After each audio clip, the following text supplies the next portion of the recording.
ఈ ప్రపంచం నన్ను భీముడు చంపాడనుకుంటుంది, కానీ నా చావుకి కారణం నువ్వే. ఇది మహాభారత యుద్ధంలో చావు బతుకుల మధ్య ఉన్న దుర్యోధనుడి నోటి నుంచి వచ్చిన చివరి మాట. దుర్యోధనుడు ఒక వీరుడు గురించి ఈ మాటలు అన్నాడు. అతన్ని చూసి దుర్యోధనుడు కూడా భయపడేవాడు. నేను పాండవులను అంతం చేశానని ఆ వీరుడు చెప్పగానే దుర్యోధనుడు చాలా ఆనందపడ్డాడు. 100 మంది కౌరవులు కూడా చేయలేని పనిని ఆ ఒక్క యోధుడు ఎలా చేయగలిగాడని దుర్యోధనుడు ఆశ్చర్యపోయాడు. కాని ఇది నిజం కాదు. దుర్యోధనుడికి నిజం తెలిసినా అతని ఆనందం కోపంగా మారింది. అతని ముఖంలో భయం మొదలైంది. వెంటనే దుర్యోధనుడు, అసలు నువ్వేం చేశావు? నువ్వు చంపిన వాళ్ళు పాండవులు కాదు అని చెప్పగానే ఆ యోధుడు అయోమయంలో ఉండిపోయాడు.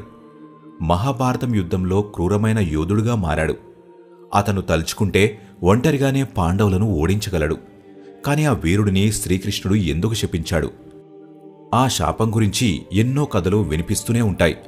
ఈ కథ ఎవరిదో కాదు, ద్రోణాచార్యుడు కొడుకైన అశ్వత్థాముడిది. అతను ఇప్పటికీ మన మనుషుల మధ్యలోనే నివసిస్తున్నాడు. 1192 మహమ్మద్ గౌరీతో చేసిన మొదటి యుద్ధం తరువాత పృథ్వీరాజ్ చౌహాన్ అనే వీరుడు అడవిలో ప్రయాణిస్తున్నాడు. అక్కడ అతనికి ఒక వ్యక్తి కనిపించాడు. అతను 12 ఫీట్ల ఎత్తు ఉన్నాడు. అలాగే అతని శరీరంపై చాలా గాయాలున్నాయి. వాటి నుంచి భయంకరమైన దుర్వాసన వస్తుంది. చూడడానికి ఒక కుష్ఠిరోగిలాగా ఉన్నాడు. తన నుదుటిపైన ఉన్న ఆనవాలను చూస్తే ఎవరో తన మెదడుని బలవంతంగా తీసినట్టుగా అనిపిస్తుంది.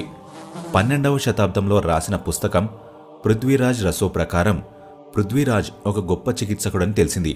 అతను ఆ వ్యక్తితో, నేను మీ గాయాలని నయం చేస్తానని చెప్పి చాలా రోజుల పాటు చికిత్స చేస్తూనే ఉన్నాడు. కాని ఎంత ప్రయత్నించినా కూడా ఆ గాయాలు అస్సలు మానలేదు. అప్పుడు పృథ్వీరాజ్, మీరు అశ్వత్థాముడైతే కాదు కదా అని అడిగాడు. అతను చాలా చిన్నగా, అవును నేను అశ్వత్థాముడినే అని చెప్పి అక్కడి నుంచి వెళ్ళిపోయాడు. కాని పృథ్వీరాజ్కి అతనే అశ్వత్థాముడనే సందేహం ఎలా వచ్చింది? దీనికి సమాధానం అతని నుదుటి మీద ఉంది. మహాభారతంలోని ఒక కథలో ఉంది. ఎన్నో సంవత్సరాలు ఘోర తపస్సు చేసిన తర్వాత ద్రోణాచార్యుడి ముందు శివుడు ప్రత్యక్షమయ్యాడు. నాకొక పుత్రుడిని ప్రసాదించండి. అతను మీ అంత తేజస్వంతుడు అయ్యుండాలి, మీలాగే శక్తివంతుడు అవ్వాలి, మీ అంశమై ఉండాలి అని ద్రోణాచార్యుడు వరాన్ని కోరాడు. అప్పుడు ద్రోణాచార్యుడి భార్యకు ఒక కొడుకు పుట్టాడు. ఈ అద్భుతమైన దృశ్యాన్ని ప్రకృతి అంతా అనుభూతి చెందింది.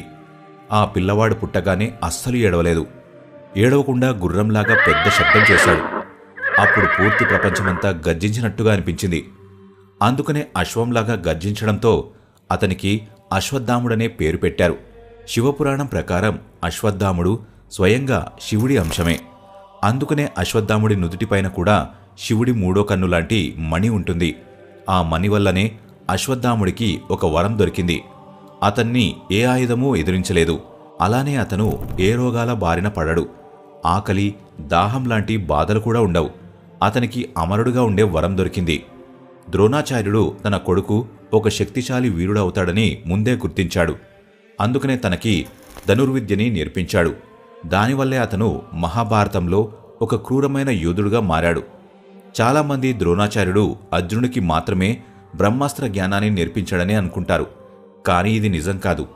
ద్రోణాచార్యుడు పుత్రవ్యామోహంతో అశ్వత్థాముడికి కూడా బ్రహ్మాస్త్ర జ్ఞానాన్ని ప్రసాదించాడు. అశ్వత్థాముడు కౌరవులతో పాటు కలిసి శిక్షణ తీసుకున్నాడు. అతను కూడా అర్జునుడిలాగానే ధనుర్విద్యలో ప్రావీణ్యం పొందాడు. కాని అతను తన చెడు ఆలోచనలను నియంత్రించుకోలేకపోయాడు. శివుడి అంశం కావడం వల్ల అతని భావనలు చాలా తీవ్రంగా ఉంటాయి. అది కోపమైనా కావచ్చు, అహంకారమైనా కావచ్చు, అతను అస్సలు తట్టుకోలేడు. యుద్ధం సమయంలో ప్రతిసారి అతని నైపుణ్యాన్ని ప్రదర్శించాడు. తన తండ్రికి అలానే ప్రాణస్నేహితుడైన దుర్యోధనుడికి సాయం చేయడానికి యుద్ధంలో కౌరవుల తరఫున పోరాడాడు. మహాభారతంలోని విరాట పర్వం ప్రకారం మహాభారతం యుద్ధానికి ముందు విరాట్ నగరంలో ఒక భయంకరమైన యుద్ధం జరిగింది. అందులో అశ్వత్థాముడు అర్జునుడితో పోరాడాడు. వాళ్ళిద్దరి మధ్య చాలా భీషణ యుద్ధం జరిగింది. అర్జునుడిలాగానే అశ్వత్థాముడు కూడా తన ఆయుధాలను ఆగకుండా ప్రయోగిస్తూనే ఉండేవాడు. ఆఖరికి అశ్వత్థాముడి బాణాలు అయిపోయాయి. అతను వెనక్కి తిరిగి వెళ్ళిపోవాల్సి వచ్చింది. మహాభారత యుద్ధంలో అశ్వత్థాముడు భీముడిని, యుధిష్ఠరుడిని, దృష్టద్యుమ్నుడిని చాలాసార్లు ఓడించాడు. ఘటోత్కచుడికి, అతని మాయాసురులకి భయపడిన వారు ఎవరైనా ఉన్నారంటే అతను అశ్వత్థాముడు మాత్రమే. ఘటోత్కచుడు లాంటి శక్తివంతుడైన భయంకరమైన అసురుడిని కూడా అశ్వత్థాముడు ఒంటి చేత్తో ఓడించాడు. అతను ఎలాంటి బాణాల వర్షం కురిపించాడు అంటే దానివల్ల దాదాపు 1,20,000 మంది పాండవుల సైనికులు చనిపోయారు. తన కొడుకు అభిమన్యుడిని చంపినందుకు అర్జునుడు ప్రతీకారం తీర్చుకోవడం కోసం జయద్రథుడిని చంపడానికి వచ్చాడు. అప్పుడు అశ్వత్థాముడు అర్జునుడిని అడ్డుకుని జయద్రథుడిని కాపాడాడు. అప్పుడే అర్జునుడికి కర్ణుడికి మధ్య యుద్ధం జరిగింది. అర్జునుడు కర్ణుడిని ఓడించేవాడే, కాని అతన్ని అశ్వత్థాముడే రక్షించాడు. యుద్ధం జరిగిన 14వ రోజున అశ్వత్థాముడు ఎలాంటి అస్త్రం ప్రయోగించాడంటే దానివల్ల యుద్ధం ఆ సమయంలోనే పూర్తయ్యేది. అదే నారాయణ అస్త్రం. ఎంతోమంది శస్త్రయోధులను కూడా అది ఒక్క క్షణంలోనే చంపగలదు. కాని శ్రీకృష్ణుడు సైనికులందరినీ వాళ్ల ఆయుధాలను వదిలేసి భూమిపైన పడుకోమని చెప్పాడు. అప్పుడే అశ్వత్థాముడు అస్త్రం పనిచేయలేదు. ఒకవేళ అశ్వత్థాముడి కోపం హద్దుమీరితే అతను ఒక్కడే యుద్ధాన్ని పూర్తి చేయగలడు. ఒకవేళ కృష్ణుడు మోసం చేయగలిగితే నేనెందుకు ధర్మం పాటించాలని అశ్వత్థాముడు అనుకున్నాడు. మహాభారత యుద్ధంలోని 14వ రోజున కౌరవులు తమ పెద్ద బలాన్ని కోల్పోయారు. అతనే భీష్మ పితామహుడు. అతని తర్వాత ద్రోణాచార్యుడు కౌరవుల సైన్య నేతృత్వాన్ని తీసుకున్నాడు. ద్రోణాచార్యుడి శక్తిని, జ్ఞానాన్ని ఎవరూ ఎదుర్కోలేకపోయారు. అతన్ని ఓడించడం అసాధ్యంగా మారింది. అందుకనే శ్రీకృష్ణుడు అతన్ని శస్త్రహీనుడిగా చేశాడు. వెంటనే దృష్టద్యుమ్నుడు ద్రోణాచార్యుడిని చంపేశాడు. ఎప్పుడైతే ఈ విషయం అశ్వత్థాముడికి తెలిసిందో అప్పుడు అతనికి చాలా కోపం వచ్చింది. అయినా కూడా దుర్యోధనుడిని యుద్ధం ఆపమని, పాండవులతో ఒప్పందం చేసుకోమని చెప్పాడు. ఎందుకంటే దుర్యోధనుడు అశ్వత్థాముడికి ప్రాణ స్నేహితుడు. దుర్యోధనుడిని కూడా కోల్పోవడం అతనికి ఏమాత్రం ఇష్టం లేదు. ఎంత చెప్పినా కానీ దుర్యోధనుడు అస్సలు ఒప్పుకోలేదు. యుద్ధం జరుగుతున్న 18వ రోజున తన మిత్రుడు దుర్యోధనుడు చావు బతుకుల మధ్య ఉండడం చూశాడు. యుద్ధ నియమాలను ఉల్లంఘించి దుర్యోధనుడిని ఓడించారు. అతన్ని చూసిన అశ్వత్థాముడు నేను ఖచ్చితంగా పాండవులను అంతం చేస్తాను అని దుర్యోధనుడికి మాట ఇచ్చి పాండవుల శిబిరంలోకి వెళ్లాలనుకున్నాడు. దానికంటే ముందు శివుడి కోసం తపస్సు చేసి తన ఆశీస్సులు పొందాడు. ఆ తర్వాత అశ్వత్థాముడు తన రుద్రరూపంలోకి వచ్చాడు. అతని కోపం హద్దులు దాటేసింది. అర్ధరాత్రి అతను పాండవుల శిబిరంలోకి వెళ్లాడు. అతనికి దారిలో వచ్చిన ప్రతి ఒక్కరినీ చంపేశాడు. అశ్వత్థాముడు ఒంటరిగానే దృష్టద్యుమ్నుడిని, శిఖండి లాంటి గొప్ప యోధులను చంపేశాడు. పూర్తి పాండవుల సైన్యమంతా చనిపోయింది. ప్రతి ఇంటికి నిప్పండించాడు. అందులోన్న సైనికులు ఆ మంటల్లో కాలి బూడిదైపోయారు. తన తండ్రి చావుకి ప్రతీకారం తీర్చుకోవడం కోసం దృష్టద్యుమ్నుడిని తల కొట్టి కొట్టి నుజ్జు చేశాడు. ఆఖరికి అతను ఒక ఇంటికి చేరుకున్నారు. ఆ ఇంట్లో 5గురు వ్యక్తులు పడుకుని ఉన్నారు. అశ్వత్థాముడు వాళ్ళని పాండవులనుకున్నాడు. ఒకరిని భీముడు అనుకుని తన తలకాయను కోసేసి ఆ తలకాయని దుర్యోధనుడి దగ్గరకు తీసుకువెళ్లాడు. దుర్యోధనుడి దగ్గరికి రాగానే వాళ్లు పాండవులు కాదని, వాళ్లు పాండవుల పుత్రులని తెలిసింది.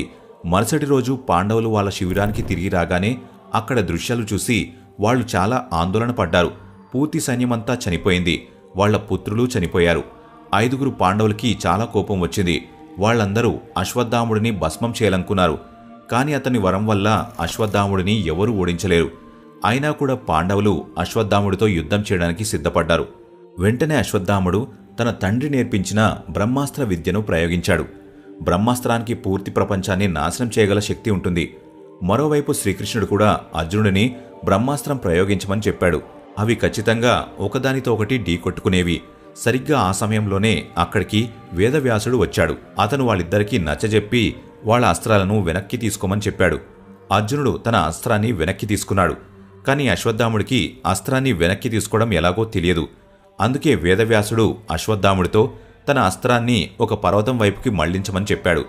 కాని ప్రతీకారాగ్నిలో మునిగిపోయిన అశ్వత్థాముడు పాండవుల ఆఖరి అంశని అంతం చేయడానికి తన బాణాన్ని గర్భవతిగా ఉన్న ఉత్తర వైపుకి మళ్లించాడు. ఇదంతా చూసిన శ్రీకృష్ణుడు తన సుదర్శన చక్రాన్ని ఉత్తరం ముందుకు తెచ్చాడు. అది బ్రహ్మాస్త్రంలోని శక్తులను తనలో సమకూర్చుకుంది. దీనివల్ల శ్రీకృష్ణుడికి చాలా కోపం వచ్చింది. ఇంతకు ముందు శ్రీకృష్ణుడికి ఇంత కోపం ఎప్పుడూ రాలేదు. వెంటనే అతను అశ్వత్థాముడిని శపించాడు. నువ్వు ఒక కుష్ఠిరోగివి అవుతావు. దీనివల్ల నీ చర్మం కుళ్ళిపోతుంది. ఎవరైనా నిన్ను చూస్తేనే పారిపోతారు. నీ శరీరమంతా గాయాలతో నిండిపోతుంది. వాటి నుంచి ఎప్పుడూ దుర్వాసన బయటికి వస్తుంది. నీకు ఎవ్వరూ సాయం చేయరు. నీకు అన్నం కూడా పెట్టరు. నువ్వు ఒక బిచ్చగాడిలాగానే తిరుగుతూ ఉంటావు. చావు కూడా నిన్ను కాపాడలేదు. జీవితాంతం ఇలానే బతికి ఉంటావని చెప్పి శ్రీకృష్ణుడు భీముడితో అశ్వత్థాముడి తలలో ఉన్న మణిని తీయమని చెప్తాడు. వెంటనే భీముడు ఆ మణిని తీసేస్తాడు. అప్పటి నుంచి అశ్వత్థాముడు ఈ భూమిపైనే తిరుగుతూ ఉన్నాడు.